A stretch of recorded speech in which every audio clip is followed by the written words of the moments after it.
Welcome everyone. Today we have our second day of our summit, Futuristic Leadership Summit, and we have our scholars from Transhumanist Party.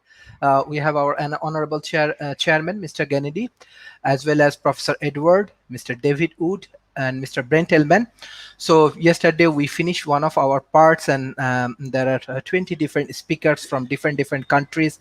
They join in our sessions, and today other speakers from Transhumanist Party, they will join, and we are trying to sharing our content with all of the valuable organization in Asia Pacific, and we are getting a very good response, especially from academia as well as the policymakers and think tanks.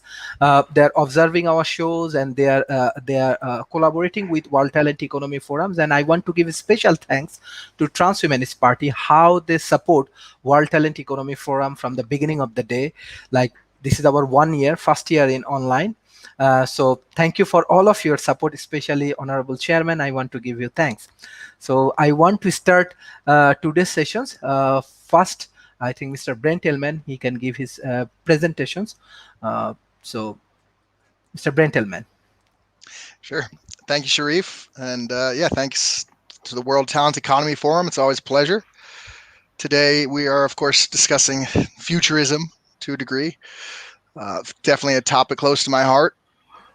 Futurism, though, for me, is something that isn't something that everybody appreciates.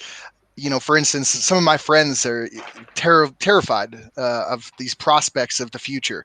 Just earlier today, I was reading an article about an unmanned drone strike against some Syrians by the Turkish military. It was autonomous drones killing individuals. It's really upsetting to hear about. You know, in the future, there's not everything. Not everything about it is positive, but not everything about it is negative. That's for sure. I'd say that in my mind, it's an absolutely net positive, these technological advancements and such on the horizon.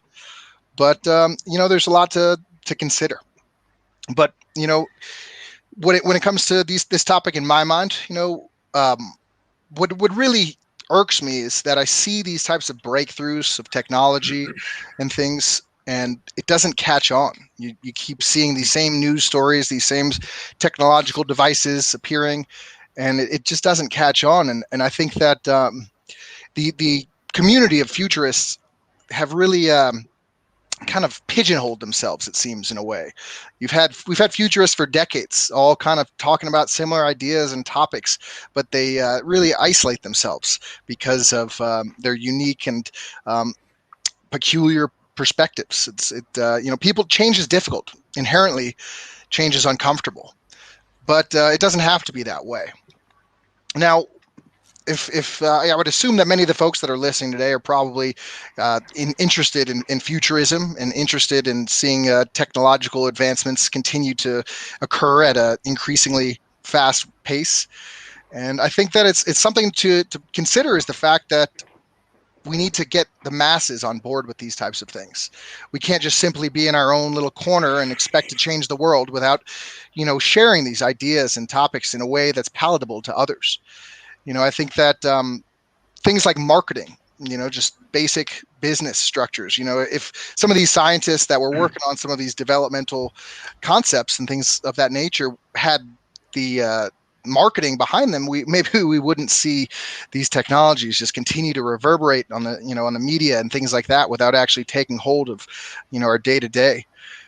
And so, you know, I think that for me, I am working personally on an organization called Morphic Res, and Morphic Res is destined to be a 501c3 nonprofit here in the United States. I've got Tom Ross and Eric Klein. Tom Ross, the president of Taft's. Eric Klein, the president of the Lifeboat Foundation. They are my two other members of the board of directors. And the mission of Morphic Res is to propel societal evolution by enabling users with life-changing and disruptive technologies. Things like bionic limbs, bionic hearts, giving blind folks the ability to see again with bionic eyes, things like that. And, you know, it's insurance companies and things like that here in the United States, they're not going to be quick to jump on these types of things. And so it's really on us to get these things disseminated to the masses and to open up the masses to these types of potentials. Plenty of people think that these types of ideas are impossibilities, but that's just simply not true. And I'm sure most of us are well aware of this. And so, alongside the United States Transhumanist Party and everybody here today, this community of futurists, I hope that we can all come together to try to help get these types of technologies to the masses, get people who are unable to walk back on their feet and dancing, people who are unable to hear listening to the music, all sorts of things. I think that transhumanism, it sadly strikes fears into the hearts of many because it's something that people don't understand, and that's just how things are when you don't understand. People are prone to be afraid of what they don't understand, especially when it's related to these types of technologies that are going to be capable of changing everyone's life. It's truly disruptive, but at the end of the day, it's not just about transcending our own limitations, but it's also about looking around and seeing where this base level is, because the base level of existence in our society is poor. It's very low. I mean, here in the United States and London, these developed nations, we are lucky to be able to exist in these types of environments and societies that are relatively advanced already as it is. And we have these dreams and aspirations of advancing even further. Smart cities, things of that nature. But really, if we can't enable the masses to be able to maintain a steady and healthy and palatable base level of existence, it's going to be really difficult for these types of ideas of how the future is going to pan out. It's going to be tough to sell it to the masses if people are still struggling to eat and struggling to get a house over their head. It's going to be really difficult for them to envision these grand worlds and virtual realms and everything that comes with the future. There's all artificial intelligence and robotics, and there's these fears that people have of their jobs being taken away by AI and robots and things like that. But these jobs that people are concerned about losing, many times it's not even something that that they should really aspire to be defining themselves by, in my humble opinion, at least. I think that it's just that people don't really have an idea of anything else. We just, are all indoctrinated in this society, and the belief that this is how it's supposed to be is so universal, and it's really something that we need to all try to overcome. But I think that division and trying to separate the futurists from the neophobes isn't really going to be very helpful, because at the end of the day, we're all in this together. We're all earthlings, as Tom Ross likes to say it. And, maybe there are some earthlings out there. Who knows, but regardless, irrelevant.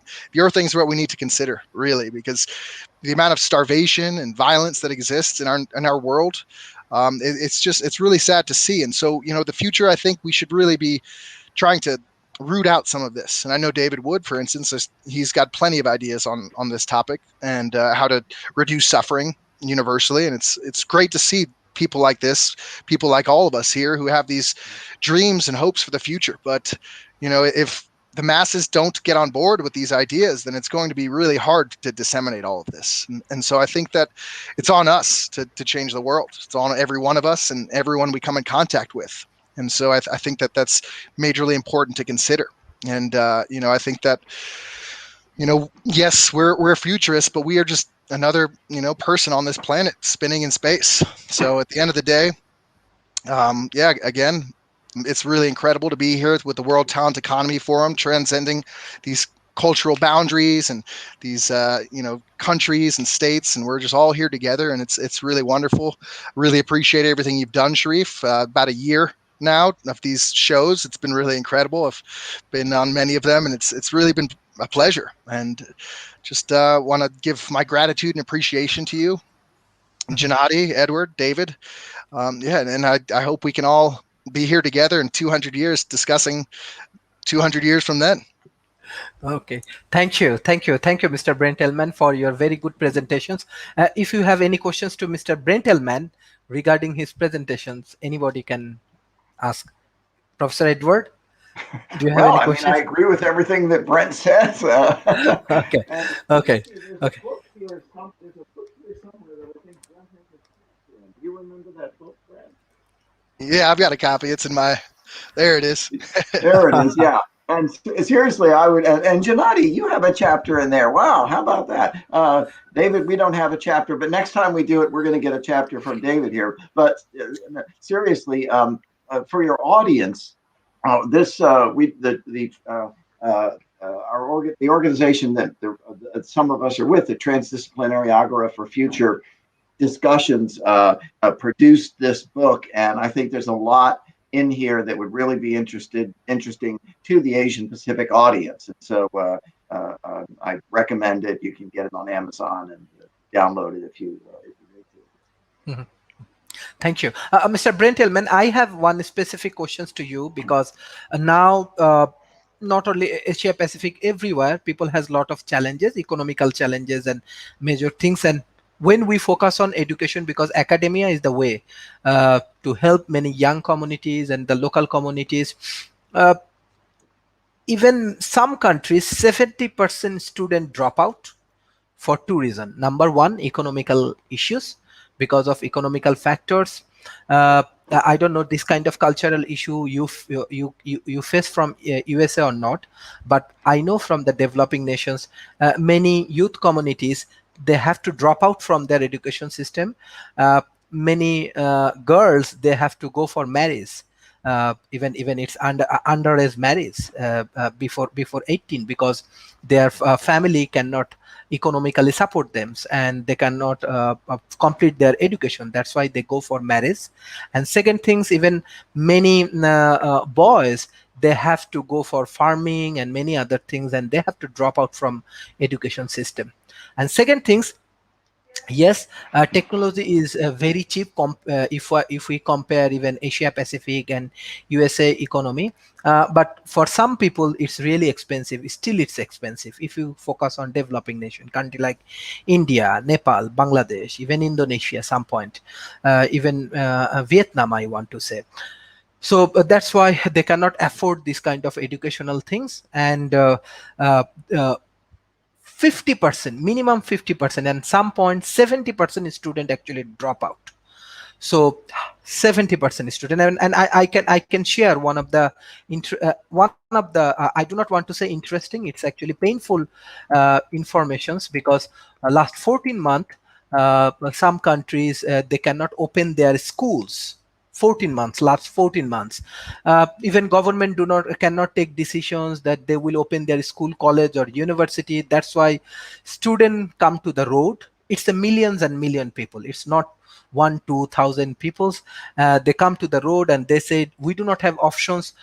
You have to, even if it's COVID, you have to open the schools, because we are losing our point, we are losing our so situation is not good, situation is very challenging. Even Malaysia go for I'm just sharing one of the student view. It's in different language, but at least we are with this kind of students, we are with this kind of youth community. So we have to work hard, we have to support this kind of students. Just a moment. This is really painful.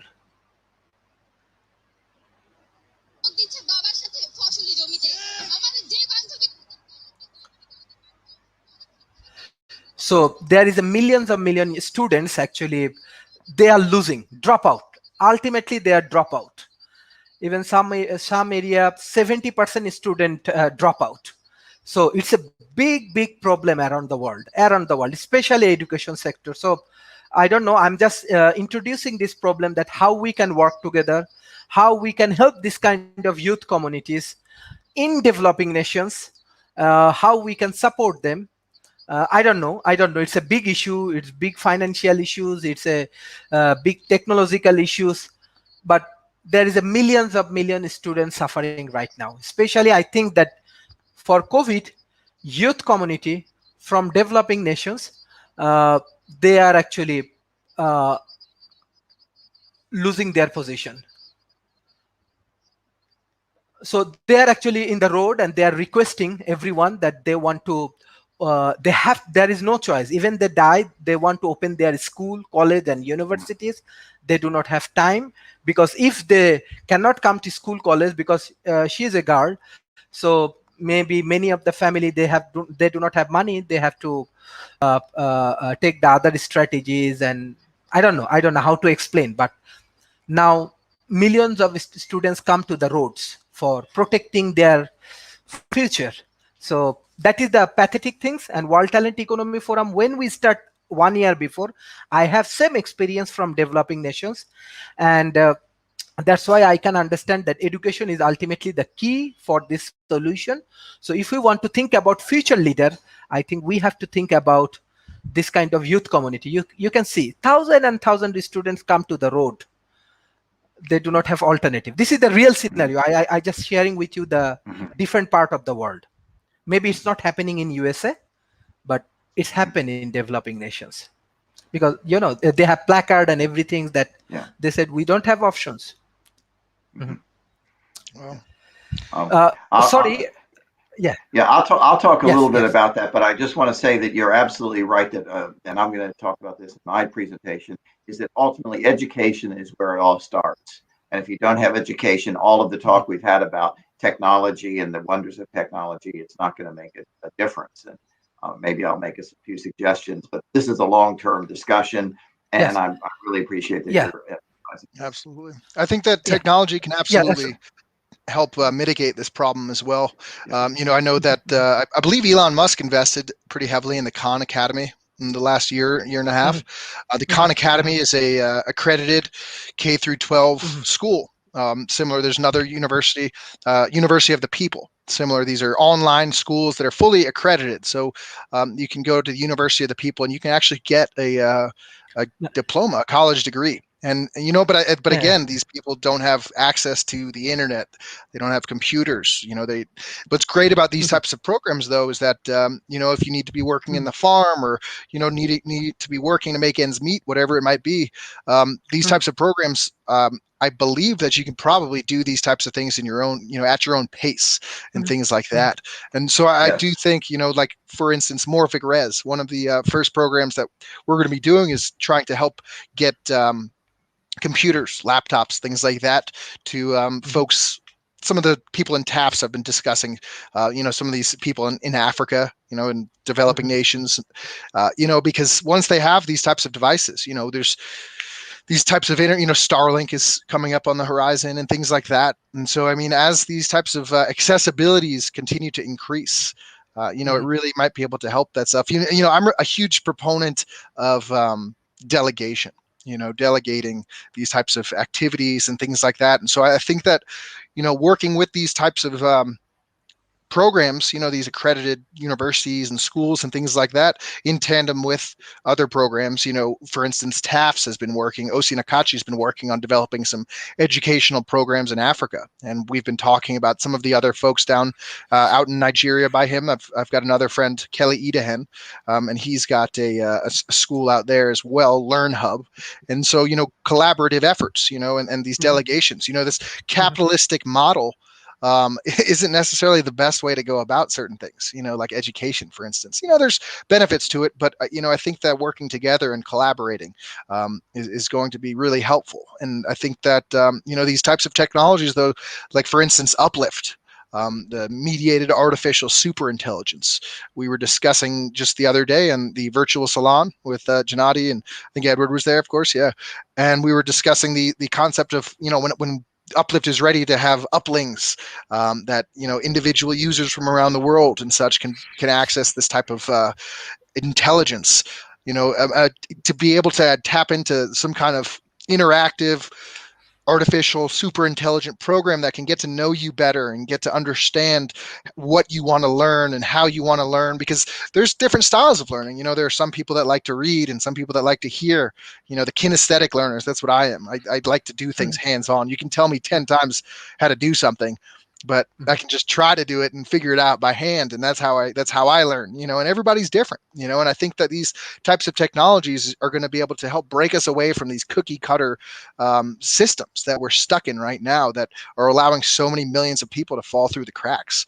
And so I don't think it's an either or. People talk about curing poverty or going to space, and how it's one or the other. That's a fallacy. It's very fallacious to think that it needs to be one or the other. We can progress all of these things in tandem and try to merge them and bring it together. And I'm very hopeful, and so hopeful though that I understand that it's a bias, my positive perspective, because I know that just reading today, like I said, this autonomous drone strike, there's a lot to be concerned about, but I think that we need to actively be putting forth the efforts to fix these types of problems and not just expect them to fix themselves.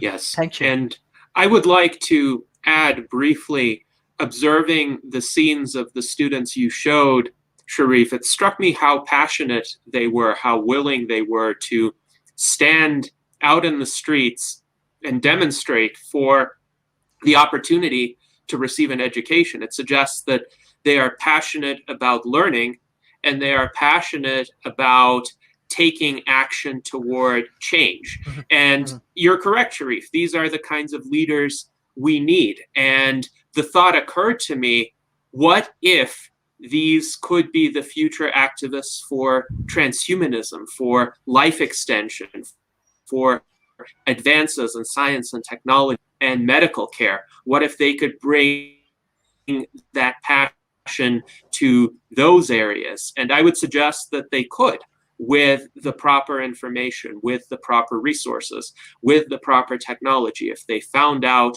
the scope and absolutely transformative potential of the technologies on the horizon, if they found out that they could live for hundreds or thousands of years or longer if these technologies are successfully implemented, how passionate would they be? How willing would they be to persuade the leaders in various sectors of their societies to advocate and implement these technologies? Thank you. Actually, sir, that is the things we put this name, world talent economy. From my personal experience, I saw that there are many talent in developing nations. Only we have to connect with them. We need to guide them. And definitely our education system must need to change. Definitely. Example, in one country, there are 3 education systems. One is its general educations, another one is madrasa educations, another one is international curriculum like so in that situations a proper development not possible. So we are also advocating with different countries, governments and policymakers. We need to set a standard education policy. I think this is more important around the world. We need to set a global standard that this is the global education system we should follow. That is the first things that actually the discrimination started when a children born and someone go for madrasa like religious education, someone go for regular educations, and someone go for international education, those who are highly capable financially and other things. Ultimately a nation cannot grow. A nation, that discrimination start from education system. So what I'm sharing, it's all about my personal experience. I get chance to get involved with Ivy League University, Oxford University and Cambridge University, even the remote areas school and college I visited, thousands of schools I visited. So from there I find that discrimination, the world discrimination start from education. So we have to, I do not know, because Transhumanist Party is a big party. They have a big influence around the world. And World Talent Economy Forum, we believe that talent is everywhere. And we have to solve, first we have to solve the education problem. Until or unless whatever we are innovating and developing and researching, whatever we are doing, if we do not educate our next generation, our future leaders, it will not helpful. So even yesterday, US senators from Georgia also joins, and many other politicians regularly they come work with World Talent Economy Forum. So we request everyone, even those who join World Talent Economy Forum and observe our show, please fix our education first solve educational problem. I request everyone, because until or unless developing nations invest billions of dollars for mega projects, it's not helpful. It's a zero, ultimately zero for the nations. So that is the request. As you are managing a big political party, you have core influence in other countries. We are small, we are just growing, but I think we have to work together.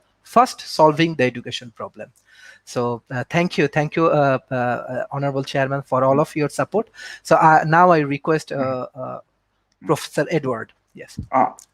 Okay, yes. Well, this is a good discussion, and I'm going to see if I can share my screen here. Let me see here. Share screen, and let me see if I can find the one I want to allow. Hold on. Sure. Yeah, it says block. I don't want to block. Well, let me see. I don't see if it's on there. Hold on a second. Let me try one more time. I push share, and it says share screen or video file. I'm going to share screen, and let me just do this. Here we go. Let's see if this works. Don't share tips. Let me just share screen. Here we go. Is it sharing? Apparently not. Can you see a share screen? No. I'm going to try one more time. And then if I don't do it this way, I'll just, I'll send you the file. How about that? Okay.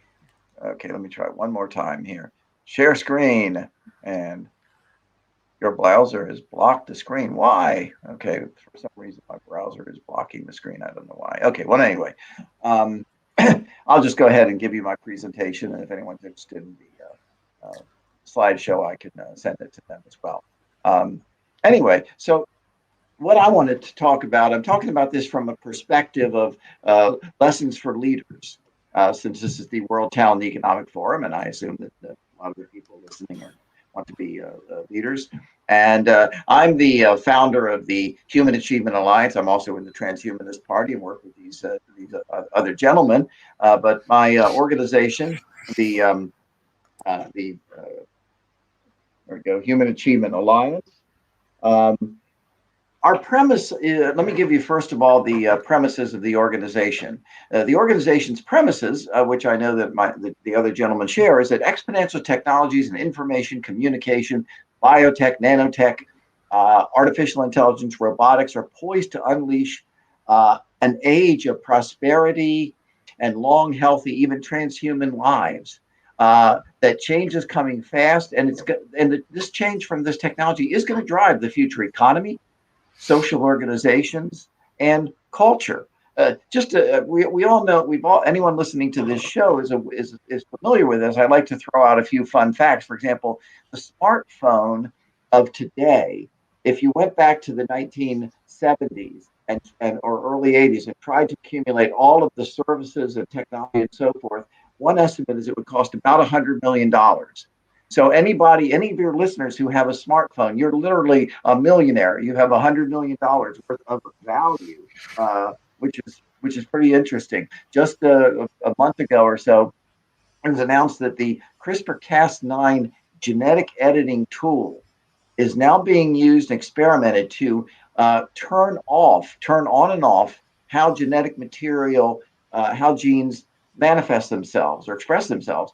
And why is this important? Well, they're experimenting on the tau protein, which is the protein in the brain that causes Alzheimer's. Imagine in the future having a technique where you can literally turn off the process of Alzheimer's, so people would never have to suffer from Alzheimer's or any other diseases. That's the future that is ahead. But here's the thing: as we've heard, there's a lot of pushback from what I call regressive Luddites, the people who fear they're going to lose their jobs. Robots are going to be our masters. We're going to have a genetically engineered super race, soulless super race. They worry about inequalities that are going to be negative inequalities. And so there's a lot of pushback and a lot of misunderstanding about the technology. But exponential technology offers opportunities, especially for emerging economies, to skip a lot of the steps that happened in the Western countries and move ahead quickly. And of course, Asian Pacific countries vary in levels of development. Countries like Singapore, Taiwan, South Korea are very well developed. Malaysia is pretty well developed, but there's still a lot of pockets of problems and poverty. India has a lot of development, but again, very mixed systems. So I'm going to offer some insights, and the leaders listening to this broadcast, you're going to have to apply these insights in your own countries and in your own communities. So first, I want to set out a number of, I want to set out the context for what I'm going to say, and hopefully will inform the discussion. First and foremost, human minds are the ultimate resource. We've talked about education. I'll talk about that in a minute, but we have to realize that it all comes down to the human mind. It's the human mind that can think, that can understand the world, and that it is the source of values. It's what creates values. Second, technology and innovations are tools created by the human mind. That's what they are. But they're tools: fire, the arch, the plow, the printing press, some form of constitutional government, the light bulb, the assembly line, the PC. These are all tools. Technology and innovations are tools. And the third point is that it takes entrepreneurs to apply technology and innovations to create value, to create profits for themselves, but value for everyone. Uh, Entrepreneurs combine resources. Um, they're little experimenters, they're little scientists, so to speak. They try to predict, if we put this together and this together, we can create a product or a service that's better than others, that's perhaps more innovative, that's less costly, and so forth. Entrepreneurs are the creative innovators who pull together the technology and the resources to use the technology.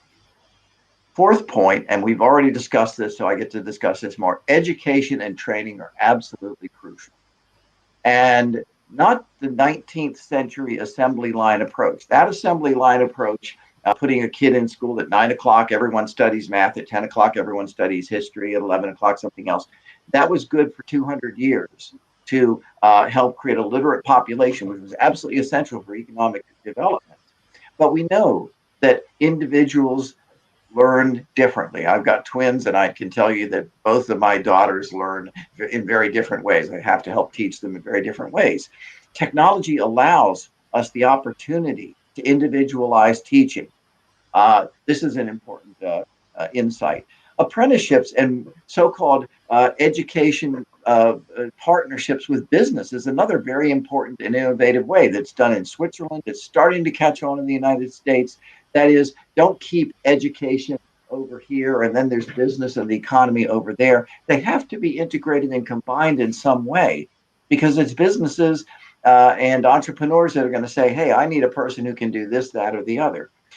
We need education entrepreneurs to come up with these different and better ways. When I saw the young people in the streets demonstrating, saying we need to open schools in less developed countries and emerging economies, one of the things I first thought about is, well, how about this? You probably have teachers who want to teach you. You want to teach. You want to be taught.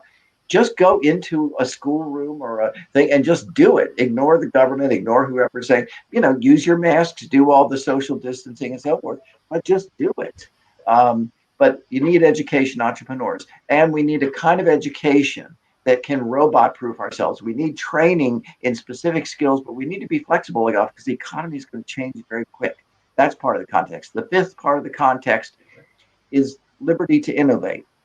I worked when I was at the Heritage Foundation on an index of economic freedom, and the strongest to document how free a country is in terms of the economy. And what we found was that the freer the country, the more prosperous it was, the more opportunities for entrepreneurs to do their thing. So that's very important as well. Governments have a place, but they often tend to be very interest group oriented and not really looking towards the future. So, governments should protect, but they really need to keep things open for entrepreneurs. And finally, mindset is very important, and culture.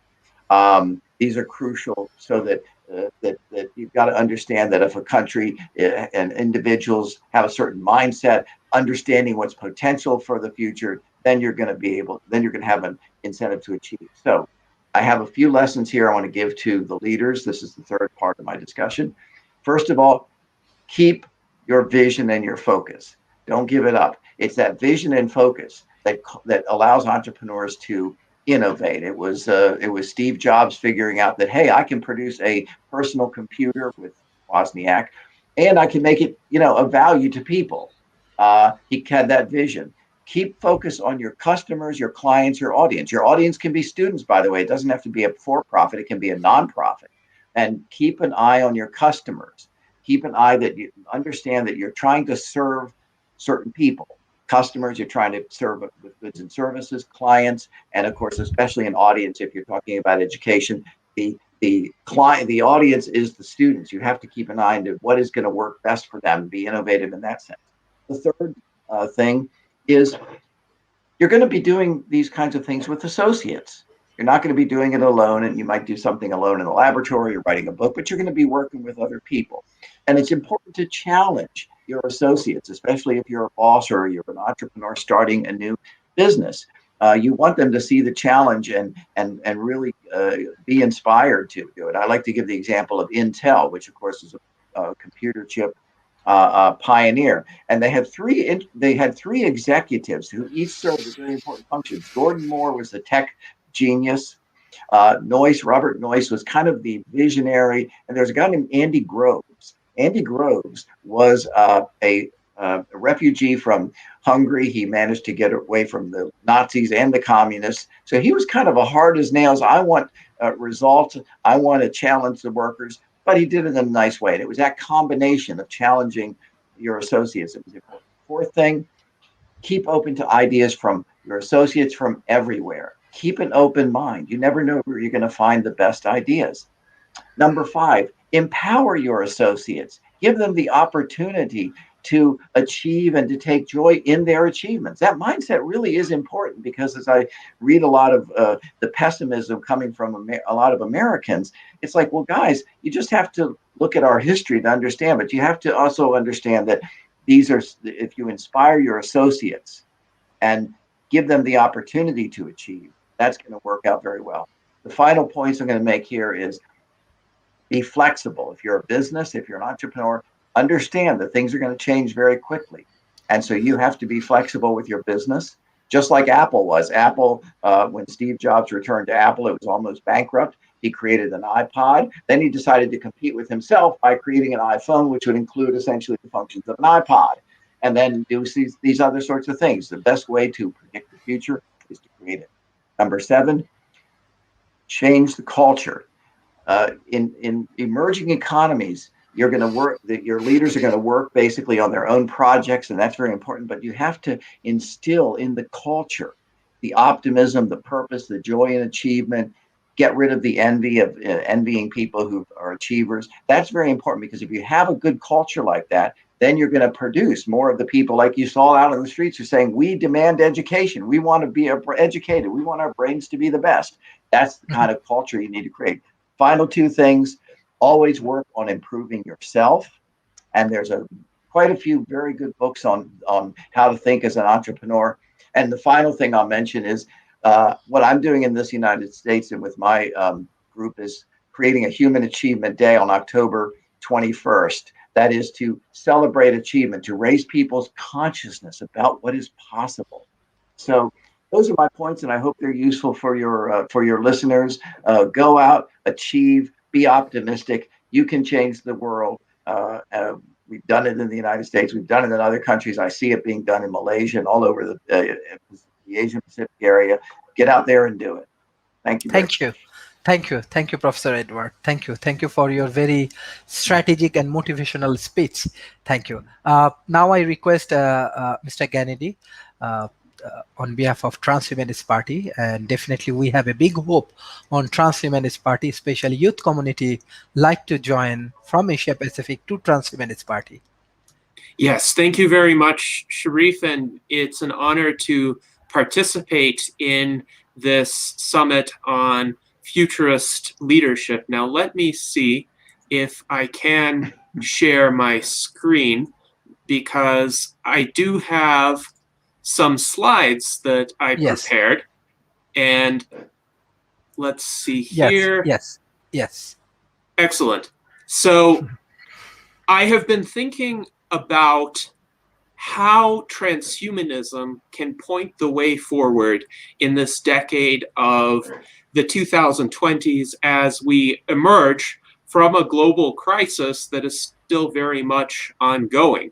While the situation with the COVID-19 pandemic is improving in the United States and other countries like Israel, which have had rapid deployment of highly effective vaccines. This is unfortunately not the case in much of the world still, but one of the lessons of this situation has been that really with these kinds of global problems that have plagued humanity ever since human beings evolved, pandemics have come around from time to time.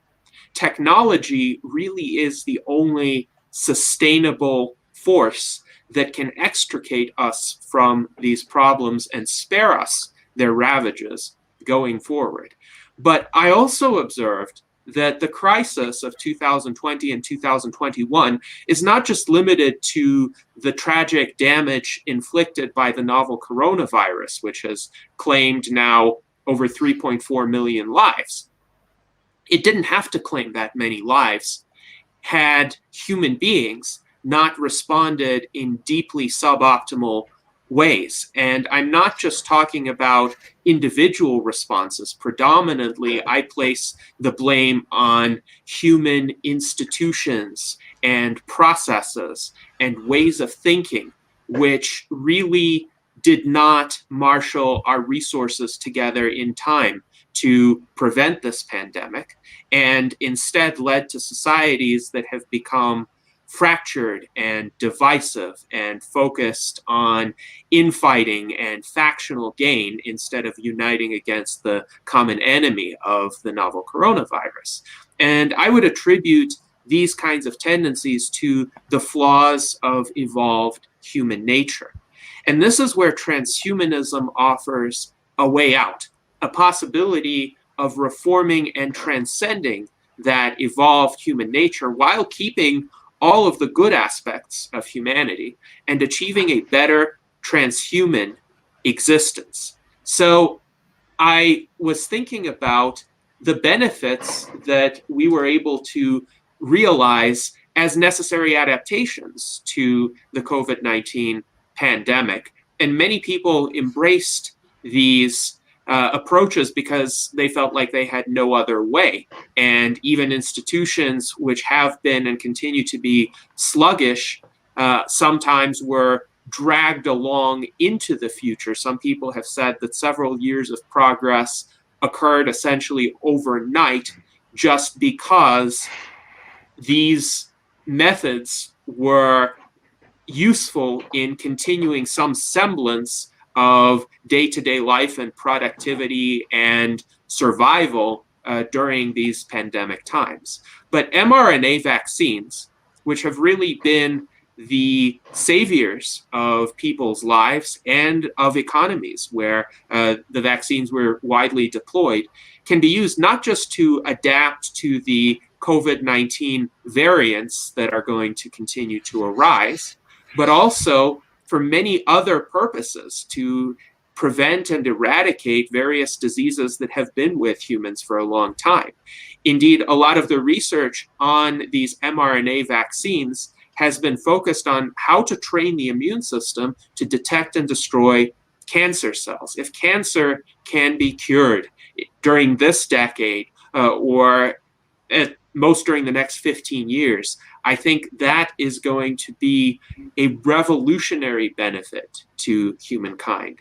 Also, many research institutions had been mobilized in the fight against COVID-19, and it's necessary to retain that mobilization because even if people are no longer fearful for their day-to-day survival, they are prone to so many other diseases, both acute and chronic ailments. And biological aging is behind many of them. It greatly increases people's susceptibility to these diseases. Indeed, one of the glaring lessons of the COVID-19 pandemic, if people should choose to learn it, is how vulnerable biological aging makes a person to infectious disease. If one compares the mortality rate for healthy young people to the mortality rate for people in their 70s and 80s, or people with underlying conditions, people with compromised immune systems.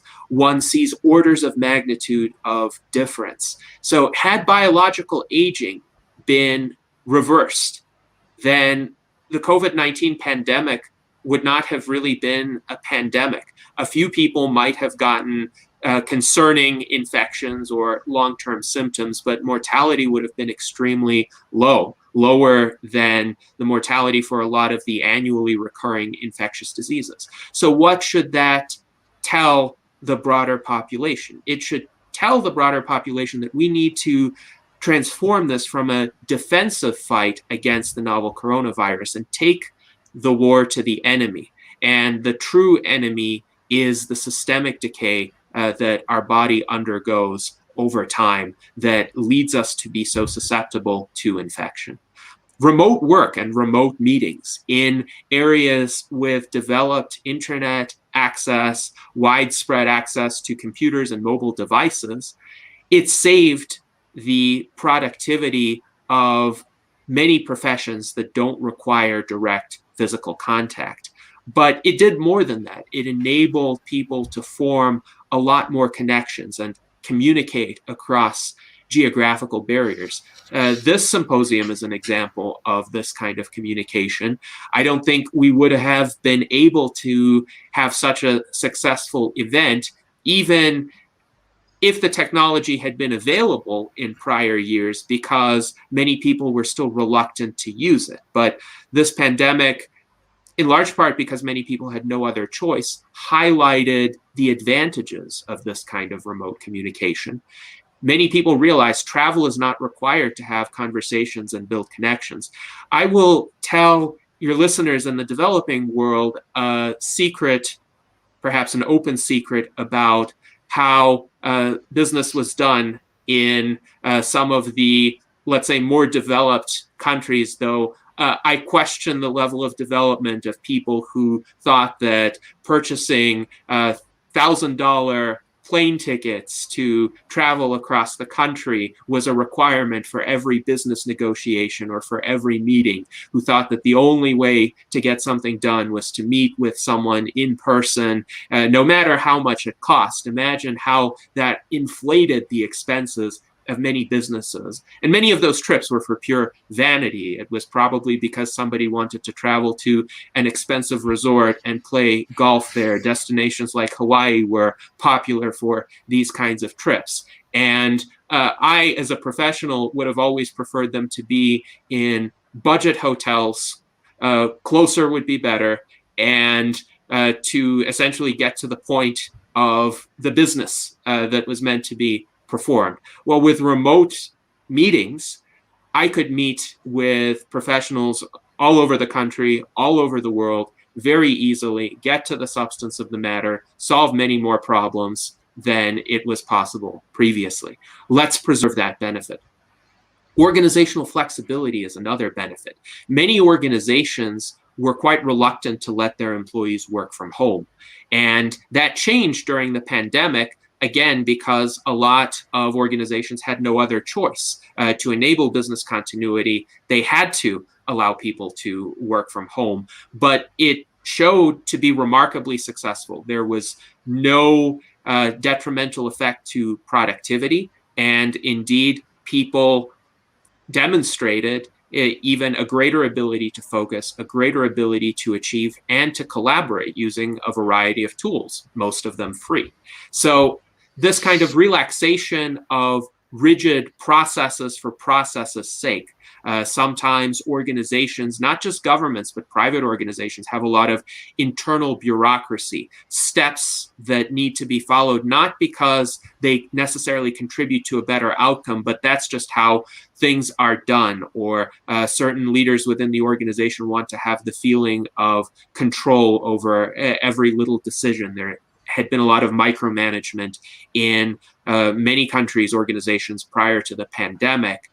And some of that was discarded, again, because there was no other alternative. But this kind of relaxation should not be limited to times of a deadly pandemic. If one allows people more flexibility to innovate, to suggest ideas, to pursue individualized ways of doing things as long as they achieve a beneficial result, then that, again, could greatly benefit the rate of technological progress, the rate of economic growth, and the quality of people's lives. Unfortunately, there is a risk of regression to the prior status quo because a lot of people just think these are temporary adaptations. They're eager to return to normal. People who didn't see the benefit of many of these advances, some of them might have come around to seeing it. Others might still be reluctant, and they can't wait to reinstitute prior institutional rigidity. But the transhumanist perspective provides a coherent and unifying narrative to support these innovations. There is a unifying thread about using technology creatively to overcome our flaws and our limitations. And transhumanism is more than just a set of tools or a set of technologies that we advocate. It is an outlook on the world. It is characterized by a renewal of hope for the future, of confidence and progress, of the potential for radical improvement of human lives. Unfortunately, in Western civilization, a lot of that hope for the future was eroded a bit more than a century ago during World War I. And it's understandable because of the massive toll that World War I exacted. And subsequently, humankind went through 2 decades of economic turmoil, the rise of authoritarianism of various stripes. Then there was World War II, which was even more destructive. And the postmodern movement arose in reaction to that, the postmodern paradigm of thinking, which suggests that everything is just an arbitrary cultural narrative used for the purpose of some groups exerting power over other groups. And transhumanism has a counter to that, essentially recognizing that progress does objectively happen. It can objectively happen. It is not guaranteed, but certain technologies as well as certain approaches, a rational, empirically oriented, evidence-based approach toward the world is what improves human well-being, lengthens human lives, renders human lives safer, happier, more fulfilling. So we need the message of transhumanism as that unifying narrative to support preserving all of these innovations that came out of the COVID-19 pandemic. But there are challenges for transhumanism in particular, for positioning transhumanism at the forefront of futurist leadership. And Brent had touched on some of these challenges in his presentation. I have thought about this at great length because as the chairman of the US Transhumanist Party, I have to constantly think about what our organization can do to rise to the next level in terms of public recognition, in terms of the implementation of our proposals for the future. And name recognition for transhumanism is a challenge. I really appreciate speaking to this audience because for some of them, transhumanism may be encountered for the first time. And I think this term, transhumanism, is the best term to describe our philosophy and our movement and to describe the paradigm in the world that will hopefully replace postmodernism. A lot of transhumanists, I think, tend to be overly pessimistic about how the world perceives their movement. And many of them think there's a hostile reception of the term transhumanism, largely because the people who talk about transhumanism on the internet who aren't transhumanists tend to be of one of two persuasions. They're either conspiracy theorists like Alex Jones on the political right, or they're neo-Malthusian bio-Luddites on the hard left. Most people are not in either of those camps, and they do not have a negative view of transhumanism. They don't have any view of transhumanism because there's a widespread unawareness about it among the general public. And indeed, when I talk about transhumanism to most people, that is the first time they've heard of that term. So I have the opportunity to frame what it means for them. Some transhumanists think that the term transhumanism is somehow a hindrance to communications and public relations. I don't believe so. I actually think efforts within the transhumanist movement to rebrand it are counterproductive. What they do is they diminish what attention the transhumanist movement actually receives, because the word transhumanism, as not only I, but my predecessor in the leadership of the Transhumanist Party, Zoltan Istvan, found out, that is the term that attracts the most public attention, especially from media, academia, and politics. So I would say our main task as the transhumanist movement is for more overt transhumanist advocacy and activism under that name. Now, another challenge is effective strategies for raising awareness are all time-consuming and labor-intensive. Nothing works as well as talking to a person directly, one-to-one interaction where one listens to an individual, and if a person has reservations about transhumanism or any future technology, one hears them out. One tries to understand their concerns and speak directly to those concerns. There could be substitute strategies. One could write an article or record a video or have a live stream conversation. And those can work fairly well, but not as well as the one-to-one interaction. So we need more people doing it. We cannot just have a small number of transhumanist leaders continuing to spread the message. We need to find a way to scale it while preserving the fidelity of the message. And of course, there are a lot of political and other institutional barriers to access. In the United States, it's very difficult for a minor political party to achieve ballot access. One has to spend a lot of time and often a lot of money petitioning and gathering signatures by hand. In academia and other organizations that give research grants, there's often hyper caution, a tendency to focus on very incremental research that is almost certain to produce some results in the short term, but wouldn't have paradigm shifting effects in the field. Aubrey de Grey, who is one of the leading advocates of rejuvenation biotechnology, has often stated that a lot of his colleagues in academia, even though they support life extension, and Aubrey de Grey is the author of Ending Aging that Edward has shown to us, a lot of his colleagues, unfortunately, still can't overtly say that they want to end biological aging and that their research is aimed toward that goal, because they're fearful that hyper cautious grant giving bodies are going to pass them up in favor of researchers that say, well, we're going to study some very specific aspect of human metabolism, and this doesn't have broader implications, but we're going to make some incremental gains in terms of advancing our fundamental knowledge. Something like that is more likely to get funding.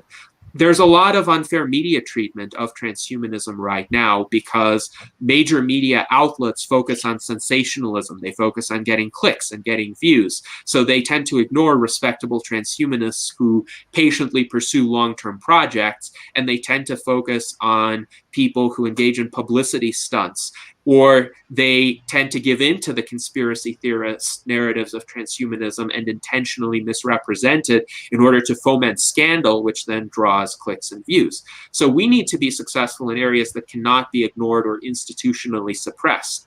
We need to have our projects show such results that these kinds of narratives of misrepresentation just wouldn't work, and it would be so obvious to people what the truth is. We also have a problem of entryism within our movement. There are some non-transhumanists who are motivated either by ideology or the desire for attention. Unfortunately, we have encountered our share of online trolls who have sought to capture transhumanist organizations for their own ulterior agendas. But this is a double-edged sword. Because while we have to be vigilant against such entryism also signals that there's a lot of value in transhumanism, that we in our organizations, in the broader transhumanist movement, have created a platform that is valuable enough for these other people to want to take it over. So we shouldn't let them take it over, but we should recognize that we have a positive vision, a vision that has potential, enough potential that others might seek to ride on our metaphorical coattails.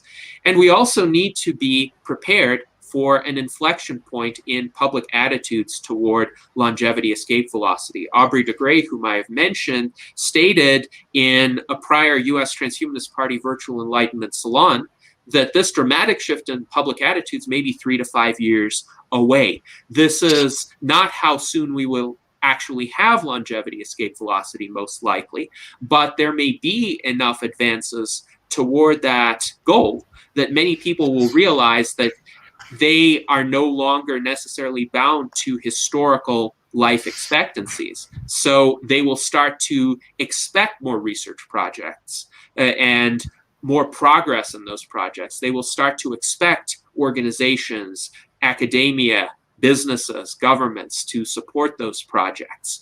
And those projects will start to really require political advocates to help them overcome obsolete barriers like requirements of the Food and Drug Administration in the United States. So we need to build the internal infrastructure of our movement so that we can be ready to rise meteorically to mainstream status once this inflection point in public attitudes occurs. Because at that point, we will be attracting a lot more attention from the media, from the general public, from people who will be seeking someone to represent them in their aspirations to lead longer and healthier lives. And in the meantime, I think I'm content to work peacefully, patiently in the background, building up this infrastructure and preparing for the future that we can all hopefully build together collaboratively, internationally. So with that, I hope that this gave you some insights about where I think the directions of the transhumanist movement lie during this decade, as well as how transhumanism relates to overcoming the challenges that the broader world faces, both from the COVID-19 pandemic and how we can preserve the benefits of the adaptations that have taken place. Thank you, Honorable Chairman, for your very informative presentation, and hopefully it will give a very good insight about Transhumanist Party, especially for the youth communities, because they have very good passion. They want to join in Transhumanist Party. And World Talent Economy Forum, we are also trying to grow as a like global media with the help of Transhumanist Party, and we are trying to generate more good content for our youth community. So I think that how you support World Talent Economy Forums, hopefully we will fulfill your requirements, and we will make a very good collaboration in between developed nations and developing nations. Thank you for your presentation. Now I request Mr. David Wood. I'm sorry that I think it's 5 a.m. your time, and thank you for your passions and all of your support for World Talent Economy Forum. And people always love even Mr. David Wood, and they have sometimes request me, where is David Wood? Why don't he join? So you join after a long time in World Talent Economy Forum. I'm sure our audience will be very happy when they see your presentation. Thank you, Mr. David Wood. Well, it's a great pleasure to be here, and I'm really impressed and encouraged by what I've heard from the 3 previous speakers, and I hope to build on what they have said. So, as has been stated, my name's David Wood. I've been a futurist for nearly 20 years in various ways. My business card didn't always say futurist, it said executive responsible for research for quite a while, but for the last 12 years I've had a futurist written on my business card. And if people are interested in what I say, you can find me online afterwards on Twitter, for example, at DW2. What I want to talk about in the next few minutes is to give an introduction to something which I'm calling vital foresight, which is a kind of futurism, but I take what Brent said very seriously, that futurism hasn't always been successful, and there is indeed bad futurism as well as good futurism. Vital futurism, in a word, it could be the difference between life and death. It could be the difference between human flourishing and human tragedy. What I mean by vital foresight, it's a set of skills and practices. More than that, it's a way of looking at the world, a way of looking at the history, a way of looking at the future, a way of thinking about the future. And it's also the title of a book that I've been working on for most of the last 10 months, which is one reason I haven't been attending many of these shows. Don't worry, I'm not going to ask people yet to buy the book, but I am offering people listening to this event a chance to join a free open preview of the content of the book, and you can find details on my blog, dw2blog.com. I'll leave that URL on the screen as I talk through some of the ideas in vital foresight. It's my view that the need for better foresight is stronger now than ever before, for reasons which I'll explain in a minute. But I do accept that there's a lot of bad foresight around. Many people have made predictions of the future, whether they mean predictions of various technological progress or predictions of various doom and gloom, famine, terrible plagues, wars, and terrorism, and so on. And one problem with this bad foresight is not just that they predict the future wrongly, they can actually make the future worse, because bad foresight can constrain our thinking. It imposes mental blinkers. It says, well, here's what you should look at, here's what's going to happen. And if it's incorrect, if it's narrowly focused, it's very dangerous. It can also encourage a poor psychological attitude, either unrealistic optimism or an unwarranted pessimism. And vital foresight aims to transcend both of these extremes.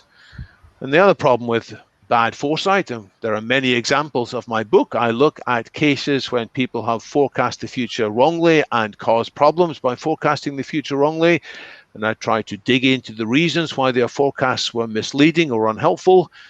But one problem is they will distract people from focusing on the truly vital risks and the truly important opportunities. Now, the biggest driver for change, the biggest reason we need better foresight is, as has been stated, accelerating technological change, which threatens to, I will say, shatter the human condition in multiple ways. And the question is, how are we going to remake human society in the light of this change? And we have together some profound questions to answer about how are we going to encourage and manage and steer and occasionally restrict some of the possibilities of technologies such as artificial intelligence, nanoscale computers, ever smaller computers, bioengineering and re-engineering, cognitive enhancements, the robots which will increasingly be around us, the swarms of drones which can be used for military purposes and other things, next generation nuclear power, possibly even re-engineering the planet with geoengineering. And these things all need attention for what they do individually, and even more attention for what they do in combinations. But it's not just that technology is changing the future, and indeed the scenarios that lie ahead for humanity, including the possible very good scenarios and the possible very bad scenarios, the potential global destruction or the potential sustainable superabundance, they arise via rich, complicated interactions between multiple streams of human thought and activity. And there's a lot that people need to get their heads around, not just the disruptions in technology, but the possible disruptions in health, culture, economics and business, and indeed topics we've already touched on: transformation of education, transformation of philosophy, and transformation of politics. And it's my view that if we cut corners in understanding any one of these streams, it's likely to result in bad foresight. It's likely to result in a seriously misleading picture of our options for the future. So what I've produced, it's a big book. There are many hundreds of pages in it. But I think if we skimp on our understanding of future possibilities, well, it shouldn't be a surprise to us if humanity falls far short of our true potential. So I want to spend a little bit of time looking a little bit more at transforming education, transforming philosophy. I won't say much now about transforming politics due to lack of time, but these are three big themes in my book, as people will discover if they look at the preview material. So we've already talked about ways in which education needs to change. It needs to change how it delivers material so that it is available much more cheaply, taking the ideas of the Khan Academy and other initiatives like that more fully. Even more importantly, it's not just how we deliver education, is what is being delivered. And what we've delivered in the past made sense in the past, but there are at least 6 ways in which society is different today and in the near future from in the past, which means that education needs to reform its syllabus fundamentally. First, in the past, society changed pretty slow, and so much of education could assume a relatively linear rate of change at best. But society is changing more rapidly than ever before in unpredictable ways, and new skills are needed for that. It's not just the pace of change, we are more diverse than ever before. People are traveling more, but there are also different lifestyles, different body modifications. We are seeing people augmented in more ways than before. And increasingly, we're going to coexist not just with different people, but with robots and AIs. There are many great things happening in society, but there is more irrationality and more destructive tendencies than ever before. There are more bizarre conspiracy theories on all sides of politics, which potentially will destroy our good society.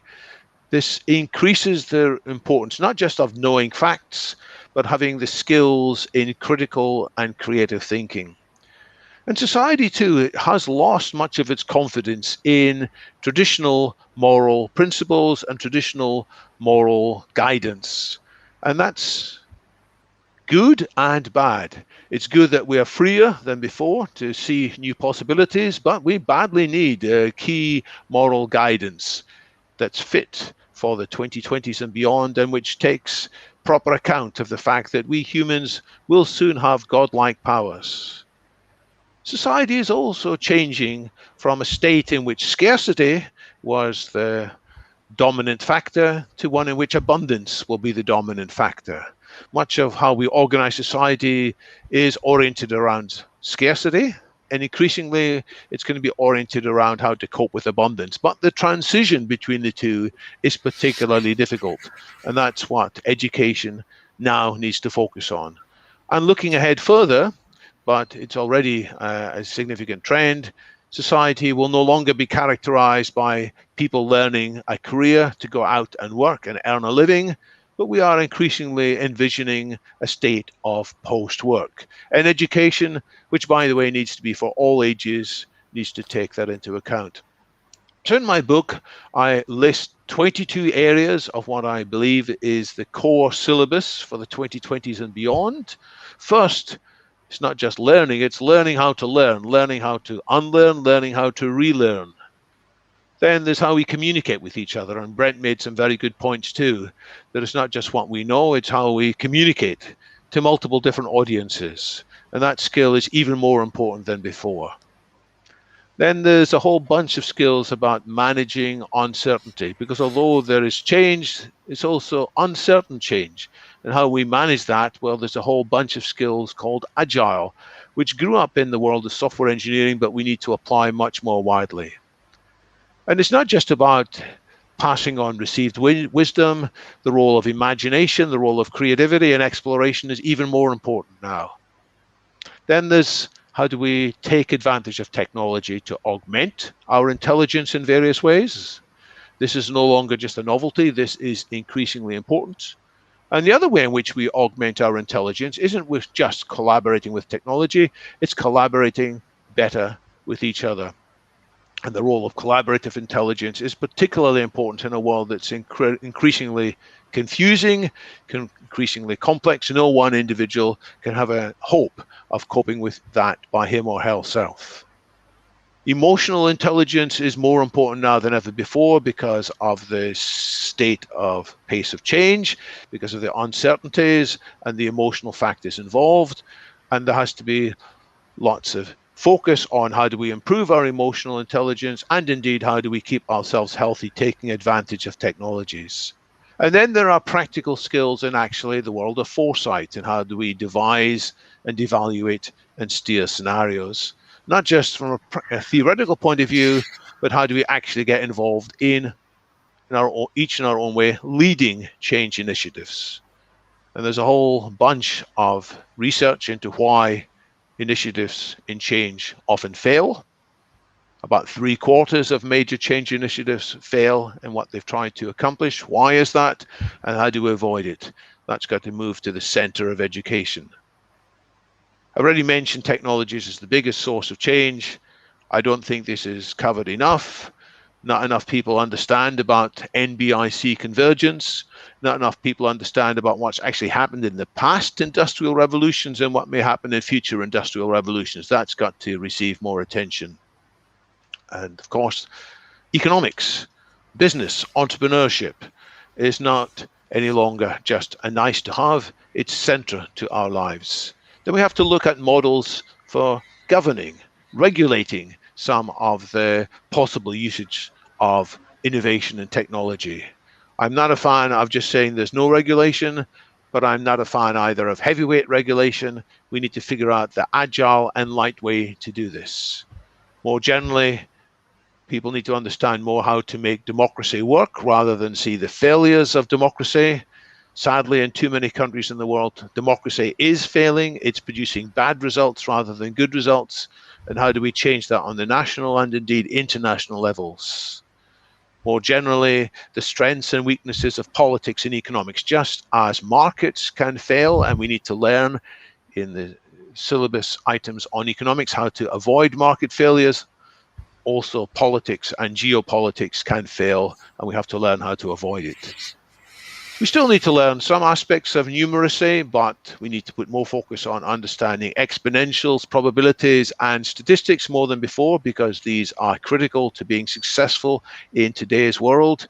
We need to learn science, but not just scientific facts, but also scientific methods, the difference between good science and bad science, or as we might call it, fake science or pseudoscience. Philosophy is no longer a nice to have either. It is essential that we rediscover how to think about thinking and how to make choices about what really matters.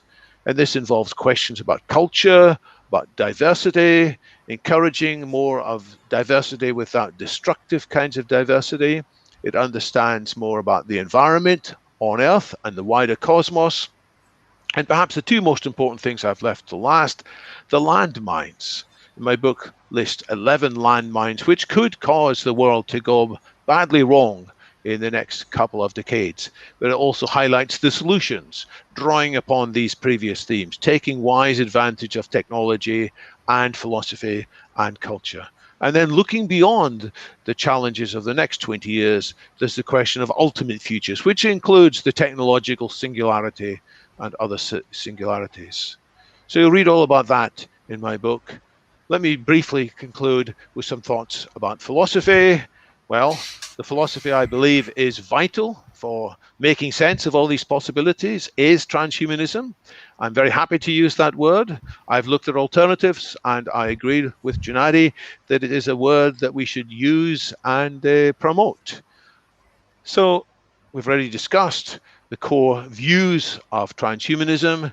It says that the way to cope with the opportunities and risks of technology is that we also have to look at defects in what evolution has delivered to us, our human nature. Defects which weren't too bad in the past, although they caused a lot of grief, but defects which are even more critical and we need to address today. So many people are worried when we talk about changing human nature. They say, oh, human nature is precious. And yes, people are sometimes stupid, but you know, it's part of our humanity. People sometimes do foolish things, but it's part of our humanity.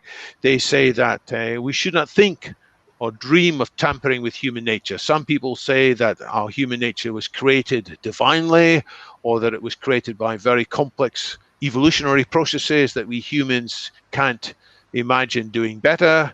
Well, transhumanists say such thinking is irresponsible. We must look at ways to improving human nature. And indeed, human society throughout history has tried to improve human nature via education, amongst other things, via religion and philosophy. Well, we should accelerate that process. So transhumanists view human nature as being a mix of features, some of which are indeed wonderful and should be preserved. Some of them are wonderful and we need more of them. We need to enhance them. But there are other aspects of our human nature in our biology, in our rationality, in our emotional makeup, and in our social relationships, which we need to limit or restrict or, let's say, transcend. And people are afraid sometimes when transhumanists say that. They say, well, who's going to decide which aspects of human nature to change? And we transhumanists invite the world to get involved in that. And we foresee a growing global conversation, like is happening in this actual seminar here and now, in which we gather together the best of all aspects of humanity 1.0 in order to be able to take these steps forwards together. And this requires the best of understanding of science, of biology and psychology, economics, and so forth. Not just the science of what is possible, but the science of what might be possible. It requires also taking account of multiple cultural insights from traditions around the world, not losing them as we might be distracted just by what science offers as possibilities. We need to take advantage of our overall imagination to imagine new possibilities and then critically evaluate them to figure out which of these possibilities we want to truly pursue and which we want to realize, although initially it was exciting, is actually dangerous. So together we want to take advantage of collective wisdom and move forwards step by step, but with urgency. And lastly, about this phrase, active transhumanism. Well, I explain in my book that every movement has a shadow. I call it a dark underbelly, which can cause it problems. And transhumanism is no exception. And as Janari has mentioned, there have been people part of the wider transhumanist movement. Sometimes they've used that word, transhumanist, to describe themselves. Other times they are just associated with us, and they are causing problems which we need to address. And in my book, I list 8 areas of what I call the shadow of transhumanism, which I think we have to face up to and transform. There is, in some parts, determinism, technological determinism, which sort of takes it for granted that technology will develop in one way rather than another, that downplays the role of human activity. And I think that's a mistaken view. Sometimes there are dogmatists about various solutions who say, hey, the most important thing to do is reprogram our genes, or the most important thing to do is to dismantle capitalism or forbid fiat money or something like that. And I think we should be open to look at all these suggestions, but we need to avoid being dogmatic about any one of these solutions. And in many cases, the actual solution involves combining multiple insights. I've already mentioned, I think there is a role for some regulations. It has to be wise and lightweight and agile, but we must avoid those who want to forbid all interventions in the entrepreneurial world. Some people broadly in the transhumanist movement are guilty, sadly, of hyping various solutions, which causes lots of harm. People may take treatments which make them ill, Other people may spend a lot of money on treatments that do nothing to them, and the movement as a whole may be harmed by irresponsible hyping. We've got to look critically and figure which are the solutions which truly deserve uplifting and publicity, and get behind them. And we must be cautious about some of the fellow travelers. Some people are in transhumanism for what we might call egocentric reasons. They are less concerned about the world as a whole. There is something called trickle-down transhumanism, which says, hey, it's going to be good for us first and it's going to be good for everybody else later. I think that is a dangerous philosophy as well. We have to take transhumanism for all as the central vision, rather than just giving any impression that transhumanism might only serve the 1%. Sometimes transhumanism gives the impression of being monocultural. We have to embrace more diversity, which means different types of thinking, different types of people. Some transhumanists appear, I think it's a minority, to loathe biology. We talk about getting rid of our meat sacks as soon as possible, and it gives the impression that all transhumanists want to hurry up and be uploaded into the cloud, whereas I think that transhumanism talks very positively about transforming our biology rather than leaving beside our biology.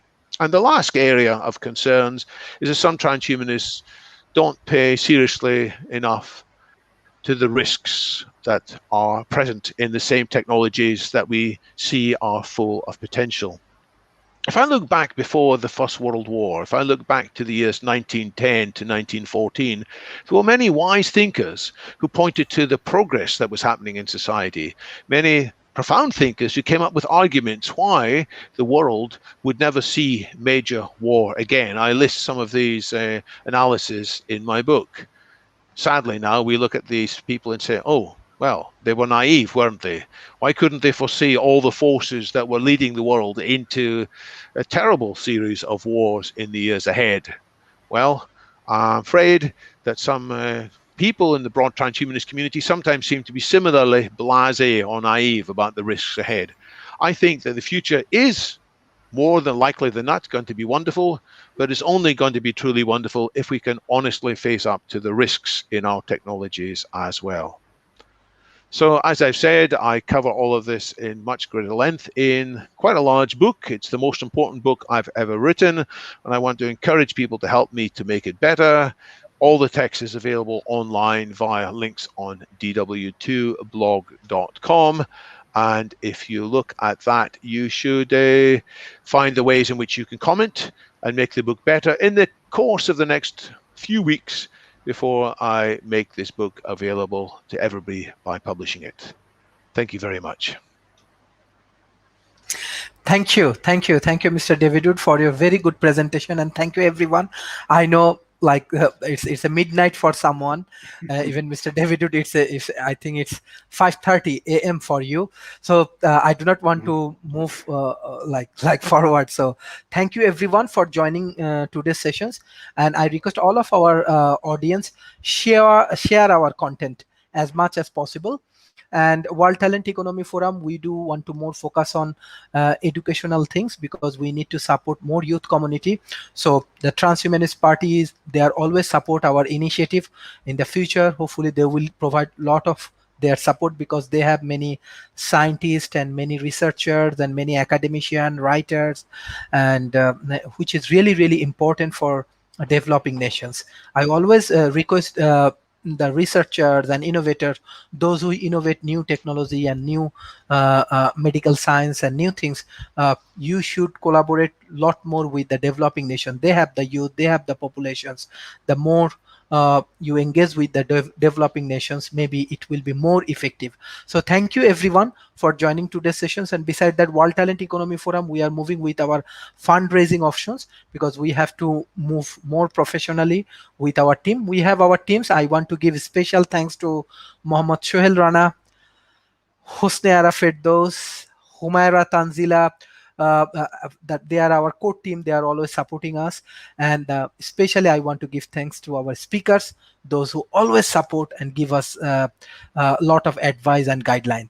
So thank you everyone for joining today's sessions. Thank you Transhumanist Parties and those who want to join in Transhumanist Party. So everyone can join, and hopefully we will make a better future. Thank you. Thank you. Thank you everyone. Bye bye and take care and good night.